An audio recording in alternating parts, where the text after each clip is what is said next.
Right. So let's go ahead and jump right into this. Couple of, hey guys,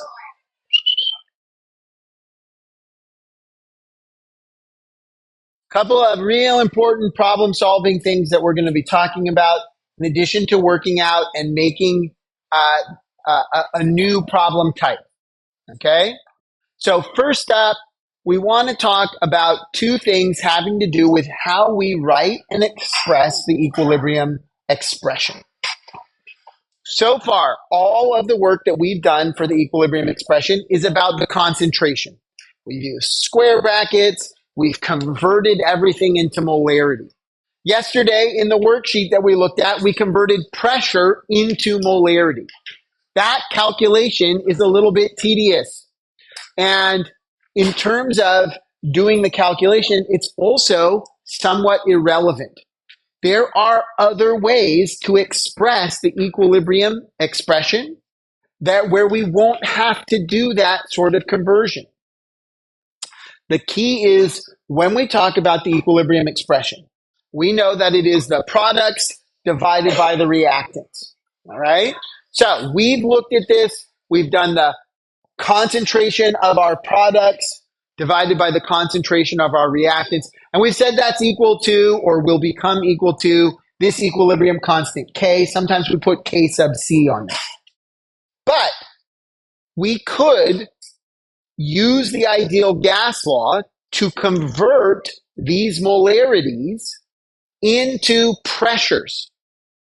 So we define a new type or variant of the equilibrium constant called K sub P.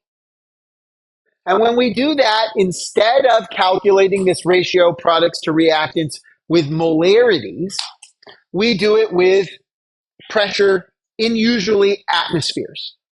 Okay? So, new problem type. When you are asked to write the equilibrium expression for K sub P, roughly half the time they will give you, hey, write the equilibrium expression for Kc or Keq. That's the square brackets. The other half of the time they'll say, write it for K sub P. That's in terms of pressure. And you have to write the capital letter P with a subscript of what substance it is. The exponents are still there. Nothing else changes, but it's now the pressure, okay, of our reactants, our products divided by the pressure of our reactants.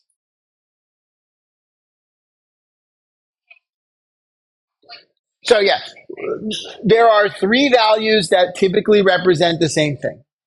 The capital letter K by itself, concentration. Capital letter K, EQ, subscript EQ. Capital letter K, subscript C. All of those are going to be in terms of concentration. The concentration is the default. Absent a specific letter P, we're doing it in concentration. But when we see it in the letter P, then we know that we are dealing with it in terms of pressure, and you have to change how you write the expression. All right? Now, the reason why this works, of course, is because pressure and molarity are directly proportional. Okay? We can convert, hey guys, stop. Max, stop. We can convert from pressure to molarity. We can convert from pressure to molarity using this RT factor. As long as the volume and temperature remain constant, we can do this conversion. All right. So this is why this works. Now, we don't generally have to convert from K to KP or vice versa. We used to have to do that. And then there is an equation to do it based off of the ideal gas law, where you could take the concentration value times RT based on the relative coefficients, because those are exponents, and we could do this calculation. But it's not something we have to worry about anymore. But it is I think, important for you to know that you can convert from one to the other, that they represent the same ratio expressed using different units. All right. And this is how we would convert. This means that there are times when you have all gases where instead of doing your calculations in terms of concentrations, you might be asked to do them in terms of pressure. We're going to see that on today's worksheet. Yeah. Yeah. Everything else stays the same. Pressure, the atmospheres to the coefficients as exponents and all that kind of stuff. It doesn't have to be in atmospheres, but that's by far the most common. Any pressure units will work. Why it's to the coefficients as exponents, you mean? In general, the reason why it works that way has to do with the underlying sort of ratios inherent in the mass action expression, where the change in the concentrations depends on an exponential function of those things. It's a little complicated, and you need some math tools that you guys don't quite have yet to delve into it. It's not important for the types of problems that we need to do. Now, so far, the problems we've seen were aqueous. Everything was in water. It was a solution. We were dealing with concentrations. We now have the tools to deal with pressures. We could do everything in pressures if everything was a gas. But there are, of course, two other phases that we need to be aware of. Okay? Solids and liquids. All right? Solids and liquids are a little bit different. All right? Because of solids and liquids having constant molarities. Here's the idea. If I take a beaker and I add some solid to it, the volume that the solid occupies is fixed based on how much I add. In other words, the ratio between the moles I add and the volume is always the same. A solid has a fixed molarity. The molarity of a solid never changes. It's depending on the density of the material. Okay? Because you add more, the volume goes up in proportion to how much you add. And that's also true for a liquid.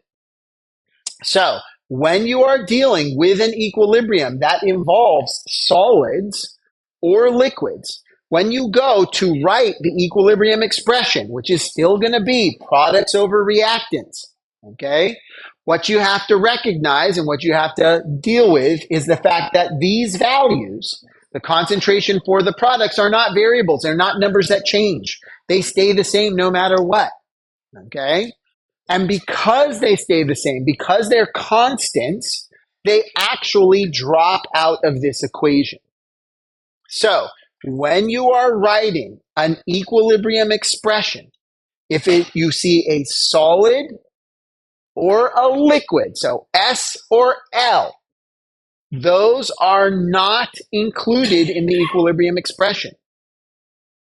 So the equilibrium expression for this chemical reaction depends only on the gas. The only things you include are G, substances that are gases, or aqueous, substances that are in solution. All right? If it's a solid or a liquid, you don't put it in the equilibrium expression. This means that you can have equilibrium expressions. This means you can have equilibrium expressions where there's nothing on the top. It could just be a 1 on the top, and you have you have values on the bottom. Or, as in this one, you can have nothing on the bottom, which is a 1, and you can have just values on the top. Question? Right. If you take them out, they become, essentially, you're dividing them out to the other side. They're essentially factoring into the equilibrium constant, and there is a 1 there. So this changes, and now we have to be very cautious and careful, and we have to look at the balanced chemical equations, and these phases solid, liquid, gas matter. You really got to look at it. No, you don't have to write the one on the bottom. You would, of course, have to write the one on the top. You would have to write the one on the top. All right. So far, the problems we've looked at have all been of one type. They give me some starting value of material, and then they give me one of the equilibrium values, and I work out all the other values and solve for K. All right. That is one of the two big types of these problems. We're trying to figure out what K is. All right. We're going to learn another type of problem in a few minutes. But before we do that, I want to use this problem that we've done several of to give you a tool in order to help organize these problems, which can get quite complex.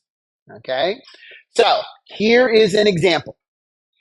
On page one of the notes, this chemical equation is printed at the bottom. Okay, this chemical equation is printed at the bottom. I want you to find it on the bottom of the very first page of the notes. Okay, now we're going to go through here and we are going to use this. Yes. Excellent. Good job. There is a difference in the notes. Okay. Notice, check the carbon dioxide. It's aqueous. This is what I want it to be, but I left it the other way in the notes. Okay. So, carbon dioxide, I put it aqueous here. All right. Now, here's what we want to do. We want to track the concentration of these substances. Put the cards away now. All right. We're going to use a tool where we track the starting point, what we call the initial values, the change values, and the equilibrium values. All right. So these tables are known as ICE diagrams, ICE boxes, or ICE tables. Okay. You need to draw this on your lecture notes. This is not printed on the lecture notes. You need to add it. So find this balanced chemical equation, bottom of the first page, not the second page, the bottom of the first page, not the second page, the bottom of the first page, and put this down here. All right? So here's what we got to do. We're going to take these and we want to fill out what pieces are given to us as part of the problem. All right? So I read through the question. High temperatures, methanol can react with water to form carbon dioxide and hydrogen is shown below. Balanced chemical equation. Awesome. 1 mole of ethanol is placed in a sealed container with 2 liters of water. The system comes to equilibrium and is found to contain 0.35 molar carbon dioxide. What is the value of the equilibrium constant? All right, great. I'm doing a problem where I'm solving for K.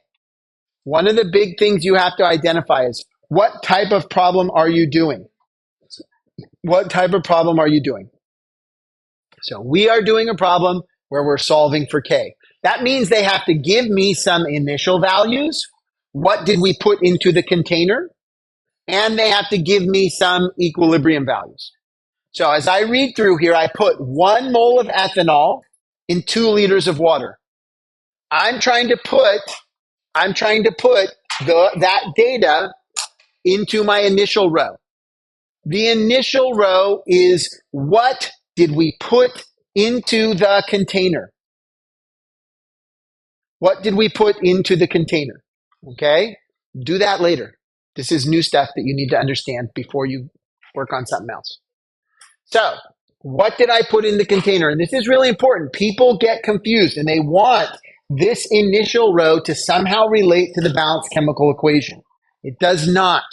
What it relates to is what did you put in the container? If I put 1 mole in 2 liters of water, what's my concentration? What's my molarity? Yeah, it's 1 divided by 2. We're doing this We're trying to solve for the equilibrium constant. We're going to assume that's molarity because they didn't say Kp. So I take 1 mole divided by 2 liters is 0.5. Okay? Now, again, we're trying to solve for K. Do I care about the concentration of the water? It's a liquid. I don't care. They're not part of the equilibrium expression. So I'm just going to put a dash. I don't have to figure it out. I don't have to do anything. I'm just going to put a dash because I don't care what it is. Okay? So now, the other side, there are 2 more substances. And here's where you got to keep track. You ask yourself, did I put any of these things into the container? I read through the problem. It didn't say I put any carbon dioxide in the container. So what's my starting value for carbon dioxide? It's going to be 0. All right. So I put a 0 down. Did I put any hydrogen in the container? Didn't put any. The problem didn't say we put any. So that's also a 0. So notice I pulled out some data that wasn't, they didn't tell me it was 0. They just didn't put any in. Okay, so you got to be aware of that. Look for those kinds of things.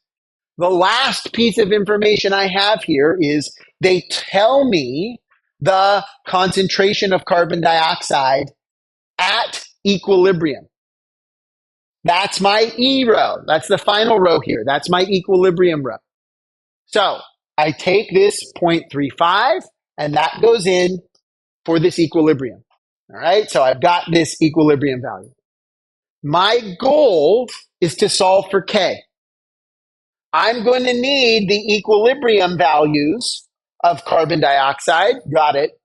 Hydrogen, don't got it. And ethanol, don't got it.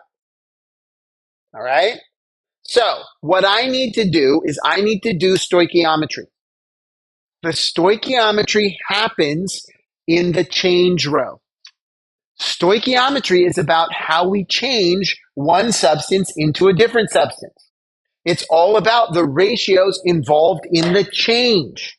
The place where these coefficients come in is when I deal with the change that has happened.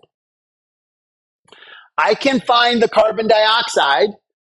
If I go start at 0 and I end up at 0.35, how much did carbon dioxide have to change by? It had to go up by 0.35. And here is where I start to do stoichiometry. I say, hey, for every 1 carbon dioxide, how much hydrogen do I make? Yeah, 3 times that. So what I'm going to do is the stoichiometry of taking 0.35, convert 1 carbon dioxide to 3 hydrogens. Okay? So I multiply 0.35 times 3 times this coefficient divided by that coefficient. And I get plus 1.05.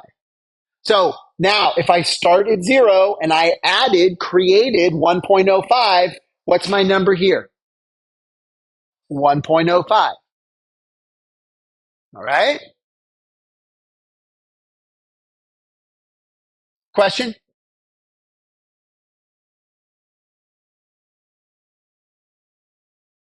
Well, why is H2O? It's a liquid. Solids and liquids are not included in the equilibrium expression because their concentrations are fixed values that don't change.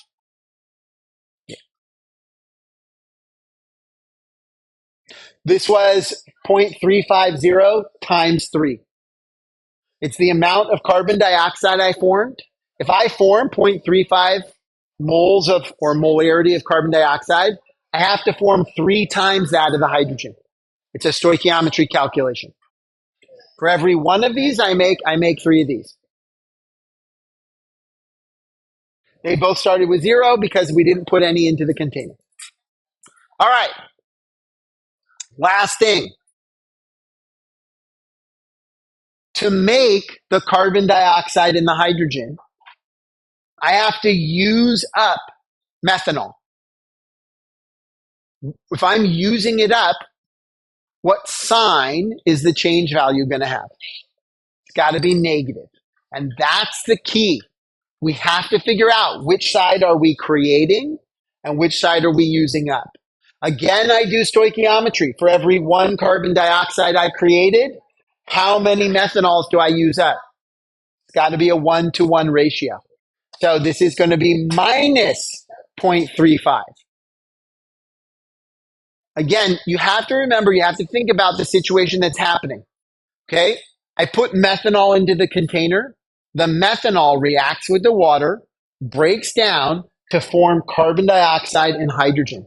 So the amount of methanol is decreasing. I'm using it up in order to form carbon dioxide and water, or hydrogen, excuse me, carbon dioxide and hydrogen. So zero point 0.5 minus 0.35 means that I will have 0.15 molar ethanol left once the system reaches equilibrium. Yeah, you can't ever have a negative concentration. That's not a thing that makes sense. Now that I have the equilibrium values for all of the values, I substitute in, okay? I don't care about the water. It's a liquid. I plug into the equilibrium expression. Aqueous, gas. We don't care about solids and liquids. I calculate K. So this is the exact same problems we did on the last two worksheets and a bunch of problems on the active assignments. The new thing about this is using a table to organize and shortcut some of our stoichiometry work. Okay? That's the value and the power of this. It's going to become particularly important when we look at our new type of problem. Okay? This is a question where they ask me to solve for K. Okay, these are in general considered a little bit more straightforward problems. The math is simpler. Pretty much everything about them is a little bit easier to do. But there is another type of problem that is actually the way more common type of problem, where instead of solving for K, we already know what K is. And what we are trying to solve for is the equilibrium concentrations. So the idea is this. We are going to set the problem up in our I.C.E. diagram. And what we're trying to figure out is we are trying to figure out what is the equilibrium values. We know K and we're trying to find equilibrium values.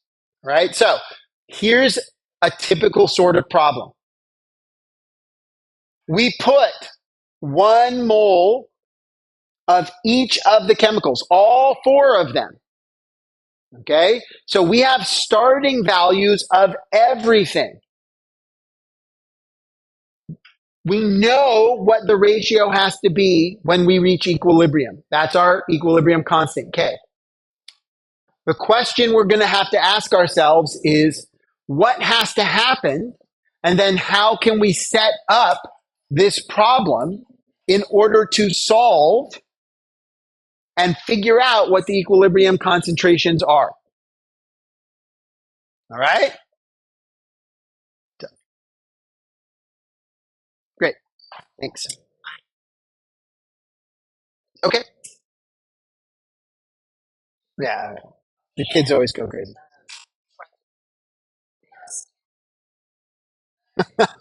Okay. I'll take care of it. All right.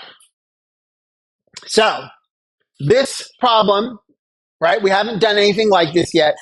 This is the new example. We're going to walk through this. This is going to form the bulk of this test that we're going to take this unit and next unit. Okay? So this is kind of the de facto type of problem we have to do. The first step we have to ask ourselves is, which way is this going to shift? Because what we're going to do is we're going to have X's. We're going to have unknown variables. And we got to know which side is positive and which side is negative. So what we do is we ask ourselves, hey, I have this starting set of values. I can calculate Q and figure out which way it will shift. That will be important for identifying which side of the equation am I adding to and which side of the equation am I subtracting from. So we go through and we say, hey, I take the starting values, I plug into the equilibrium expression, I solve for Q. Remember, Q, the reaction quotient, is what is the ratio right now? Where am I at the start, at my initial conditions? Then I can compare where I am right now at the start to where I'm going to end up. Q is less than K. Okay? My Q value is too small. What has to happen to these concentrations for Q to become a bigger number? Do I need more products or more reactants? Don't say anything. Think about it for a sec. Do I need more products or more reactants? Check in with your neighbor.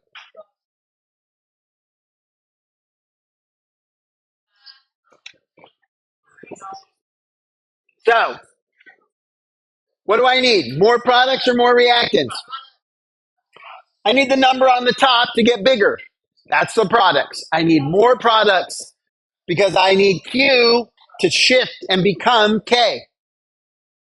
All right. So we say the system, hey guys, these are terms you got to get. We say the system shifts to the products or shifts to the right.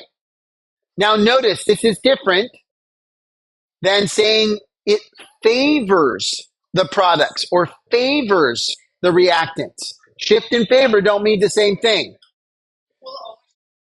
No, absolutely not. It's not always going to shift one direction. You have to compare. Hey guys, stop. Hey, please don't talk.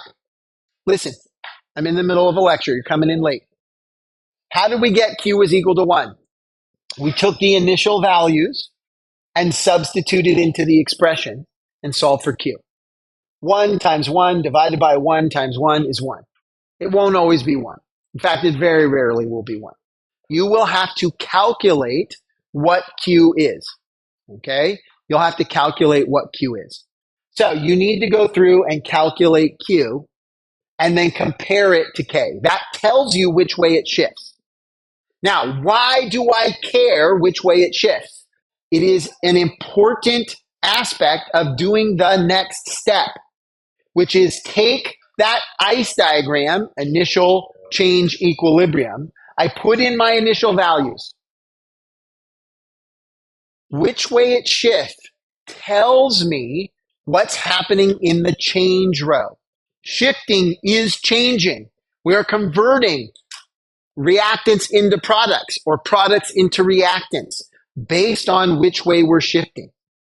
If we know that we need more products, that means that these values will be positive and these values will be negative. But I don't know what the values are. So what I do is I put an X, an unknown. I'm going to put X amount of hydrogen. If I make X amount of hydrogen, how much carbon dioxide would be made? Also X, because it is a 1-to-1 ratio. What if this was 2 carbon dioxides?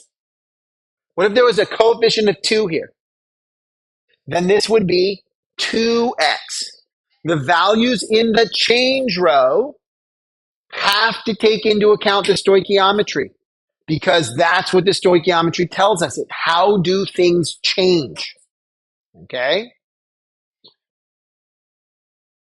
What's different over here? This is still a 1-to-1 ratio. This is going to be X, but how is it a different X than this one? I have to use up the reactants. It's got to be a negative value. Okay?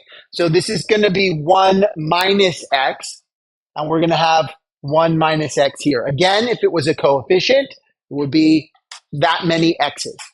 3X, 4X, whatever the coefficient is. Now I take my initial, add my change, and that tells me what the equilibrium is.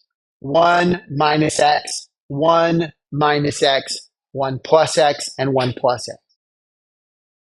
I know the equilibrium expression and the equilibrium constant.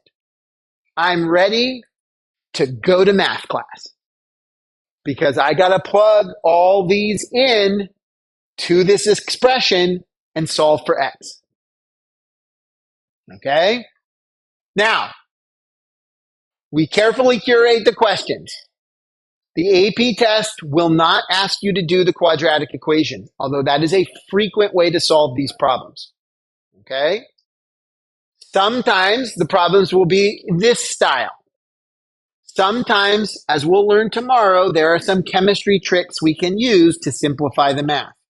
But for today, right now, our problems are going to be in this particular format. What is 1 plus x times 1 plus x? 1 plus x squared. What is 1 minus x times 1 minus x?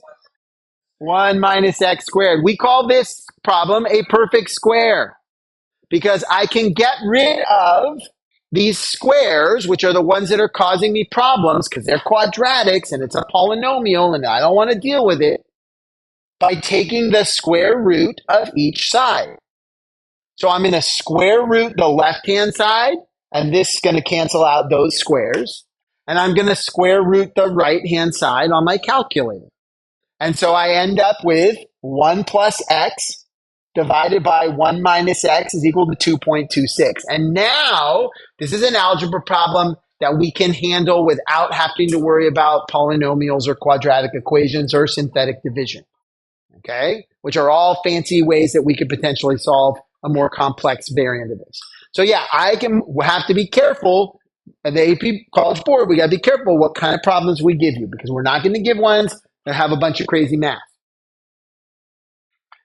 So, walk through the algebra here. This is the set of steps you typically have to use. I need to move this x from underneath the denominator. So I'm going to multiply both sides by 1 minus x. So that moves the 1 minus x to the right-hand side. I have this 2.26. It is multiplying through something in parentheses. I distribute the 2.26 to each of the numbers inside the parentheses.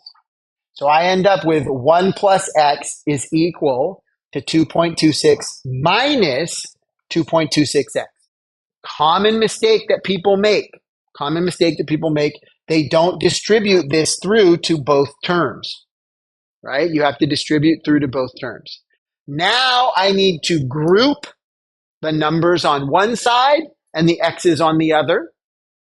So I'm going to move x's to the left. I'm going to move numbers to the right. And then I divide to get rid of all the numbers, and I get my value for x. All right. That's the end of math class. We have to go back to chemistry class and finish the problem. Okay? We have to go back to chemistry class and finish the problem. So here's what we have to do. This is not the answer to the question. Question says, what will be the equilibrium concentrations of each species? X is not the equilibrium concentration of any of these values. I have to take the x and substitute it back into the equilibrium row. 1 plus x, 1 minus x. I have to sub those values back in. These are the answers to the question. This is where I have to end up. Okay? And all of this math is laid out on the notes, right? This is a fully done example on the notes every step. All right? It's on page 3. Questions? Hey guys, listen.